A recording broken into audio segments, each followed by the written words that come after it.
La majorité des meme coins ne vont pas survivre à 2 cycles consécutifs de crypto-monnaies. Qu'en est-il de Bonk? Je pense que Bonk est un cas à part, parce que Bonk est le meme coin historique de la blockchain Solana. Alors, il peut y avoir des meme coins qui vont surperformer le Bonk, même dans la blockchain Solana, mais Bonk restera toujours la référence. Je ne sais pas si vous vous souvenez, je vous avais fait une vidéo, regardez. Cette vidéo-là, hop, on va se caler ici, tac. Le banque avait fait à l'époque 130 millions de market cap. Et je me rappelle quand j'avais fait cette vidéo-là, il y avait beaucoup de personnes qui disaient Roshi, t'es un fou, on a un bear market, etc. Pourquoi tu parles du banque? Il avait fait déjà plus de 127%, belle performance. D'ailleurs, j'avais même critiqué la manière agressive dont ils avaient fait les listings dans cette vidéo. Donc, voilà, il y avait beaucoup de commentaires. D'ailleurs, n'hésitez pas à mettre un max de likes, un max de commentaires, parce que j'en ai lu pas mal. Alors, il y avait des commentaires sérieux, des personnes qui ont cru, et d'ailleurs, ils ont bien fait d'y croire. Parce que, qu'en est-il quelques années plus tard? Donc, du coup, si on revient à l'historique, je vous parle du banque, il est à 127, 130 millions, 127% de hausse, et on va regarder un petit peu la perf qu'il a fait. Donc, en 2024, soit 2 ans après, eh bien, le banque est monté à plus de 4 milliards de market cap. Je ne sais pas si vous vous rendez compte de l'impact qu'il y a eu au niveau de ce même coin et l'euphorie qu'il y a eu autour de cette crypto-monnaie. Depuis, Bank a complètement changé. Au début, il est venu en mode airdrop.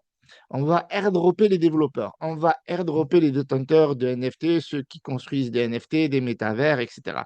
Donc, c'était venu vraiment en crypto-monnaie héros. Et derrière, ils ont build tout un écosystème, une communauté, mis en place de nombreux burns. Et j'aimerais vous parler de ça dans cette vidéo. Mais avant, n'hésitez pas à me rejoindre sur Twitter, qui est très important. On est 42, les gars. Peu de force. Et sur Canal Telegram, on est un peu plus, mais n'hésitez pas à venir parce que quasiment tous les jours, je vous fais un petit podcast sympa, d'accord? Petit podcast. Et d'ailleurs, le dernier podcast, c'était sur Silk Road, donc un sujet très intéressant, qui a été Ross Ulbricht, qui avait été gracié par Donald Trump. Je vous ai fait aussi un podcast très intéressant sur les Bonnie and Clyde de la crypto-monnaie. Donc, n'hésitez pas à aller les checker. Vous allez dans la description, canal Telegram, vous faites des petites recherches, podcast, vous allez vite trouver, c'est vraiment sympa. Donc, le banque, c'est vraiment, pour moi, je pense, une pépite indispensable. J'en parle pas beaucoup, j'en parle pas souvent de banque, mais je suis complètement bullish parce que je pense qu'on est à une market cap qui est vraiment intéressante. On est à 667 millions. ATH à 4 milliards. Est-ce qu'il va revenir à l'ATH? Alors, ce n'est pas une crypto-monnaie inflationniste, mais plutôt déflationniste. Ils ont perdu beaucoup de tokens, dans le bon sens, bien entendu. Donc, beaucoup de tokens qui ont été retirés de la supply. À l'époque, il y avait 100 trillions de banques.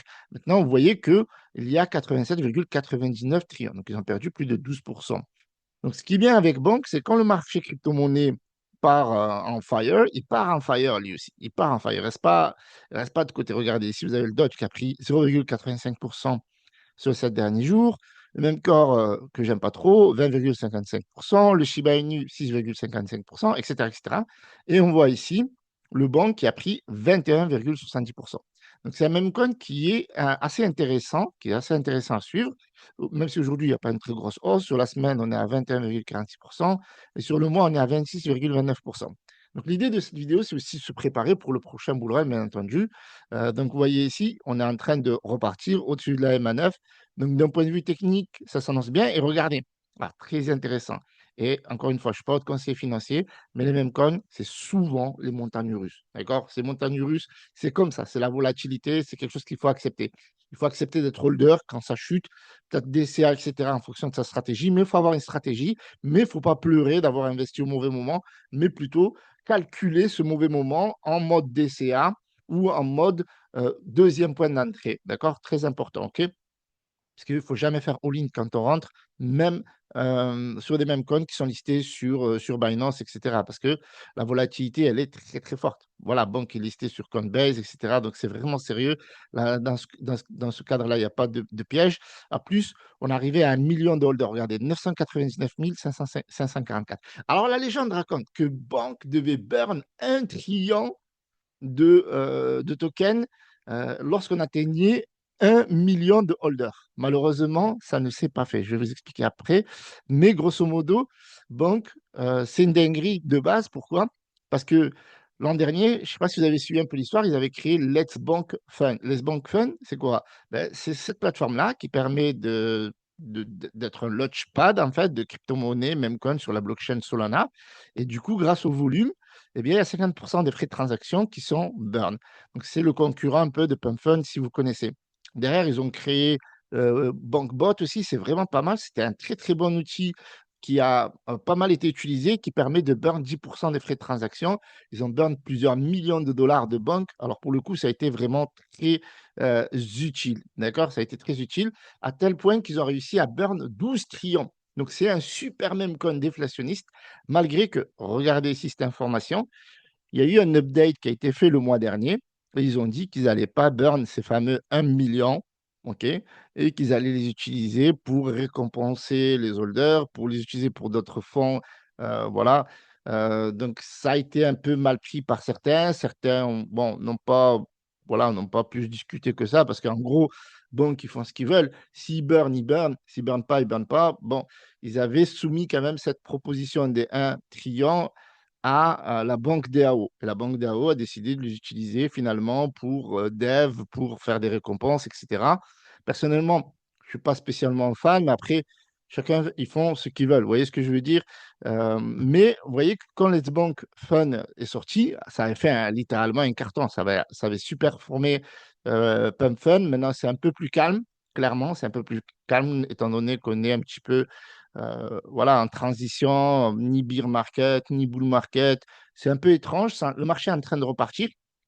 La communauté, de manière générale, de banque n'oublie pas tout ce qui a été fait. D'accord? Les utilités de Let's Bank Fund, c'est super utile parce que ça permet de rendre de lancement de tokens. BankBot, ça permet de trader des tokens. Donc, il y a des véritables utilités qui permettent de burn. La hype est présente. Et en plus, Bank, malgré tout, malgré qu'il n'y a pas eu ce burn-là, ça n'a pas empêché de performer. D'accord? Ça n'a pas empêché de performer. Regardez, il suit largement le sol. Si je me cale sur le sol, hop, vous voyez, donc là, on rencontre une résistance sur Solana. Ben, Bank, c'est pareil, rencontre une résistance sur Solana. Donc, on a une communauté de près de 1 million de holders en chaîne. Donc, c'est vraiment dommage qu'il n'y a pas eu ce burn des 1 trillion, mais ça ne change en rien. D'accord? Ça ne change rien parce qu'il continue à build, il continue à faire des partenariats avec Paxos, etc. Il y a une grosse communication sur les réseaux sociaux. Et à l'époque, j'avais dit dans ma vidéo, ici, parce qu'à l'époque, Baby Dodge était en feu.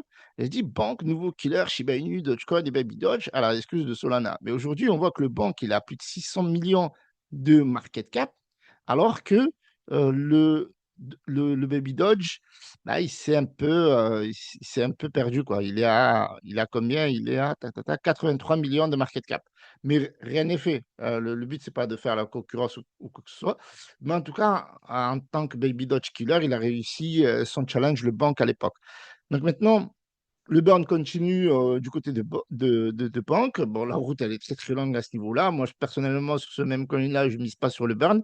Par contre, ils ont de réelles capacités de burn. Ils ont une grosse communauté, près de 1 million d'holders on-chain. Grosse popularité, surtout avec ce qui s'est passé autour de Solana. Et il y a d'autres points, voilà, il y a d'autres points que j'aimerais vous aborder dans d'autres vidéos, mais il ne faut pas sous-estimer le bank. C'est ça le truc. Le truc de cette vidéo, c'est qu'il ne faut pas sous-estimer, parce que quand le sol part, le bank superforme. Quand le marché des meme coins, ben, le bank superforme aussi. On l'a vu avec les top meme coins. Et abonnez-vous. Abonnez-vous, likez cette vidéo, rejoignez-moi sur Twitter, Telegram, parce qu'on va continuer à parler de banque, parce qu'il va se passer des choses que je pourrai vous parler que dans de prochaines vidéos. Donc, n'oubliez pas de vous abonner, d'activer la cloche de notification, des notifications, c'était Hiroshi Crypto.